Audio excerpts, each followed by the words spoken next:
सबसे बड़े शहर के लिए सबसे बड़ी खबर, खत्म हुआ इंतजार, ग्रीन लाइन हो गई है तैयार। कराची वाले बसों में घूमने को बेकरार 5 साल 10 माह बाद ग्रीन लाइन मंसूबे का इफ्तिताह होने जा रहा है। वज़ीर आज़म इमरान खान आज फीता काटेंगे। ग्रीन लाइन बसों का आजमाइशी सफर शुरू होगा। बाकायदा इफ्तिताह 25 दिसंबर से किया जाएगा।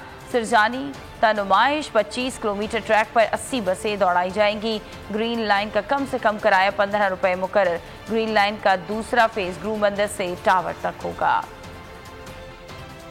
सबसे बड़े शहर का खत्म हुआ इंतजार, ग्रीन लाइन हो गई तैयार। कराची वाले बसों में घूमने को बेकरार। वफाकी हुकूमत का कराची वालों को तोहफा, एसी, मोबाइल चार्जिंग और वाईफाई की सहूलत। वज़ीर आज़म इमरान खान आज ग्रीन लाइन का इफ्तिताह करेंगे। बसों का आजमाइशी सफर शुरू होगा जो 2 हफ्ते जारी रहेगा। 25 दिसंबर से कमर्शियल आगाज होगा। सुरजानी नुमाइश 25 किलोमीटर ट्रैक पर 80 बसें दौड़ेंगी। ग्रीन लाइन का दूसरा फेज गुरु मंदिर से टावर तक होगा। नशिस्तों और खड़े होकर फी बस में 150 अफराद और यौमिया 3 लाख मुसाफिर सफर करेंगे। एसी बसें डीजल और बैटरी से चलेंगी। खवातीन और मर्दों के लिए अलग अलग दरवाजा होगा। माजूर अफराद के लिए खुसूसी रैंप भी बनाया गया। हर बस में CCTV कैमरे नस्ब। ग्रीन लाइन का कम से कम किराया 15 रुपए मुकर्रर। पूरे दिन के लिए 100 रुपए का कार्ड खरीदने की भी सहूलत होगी।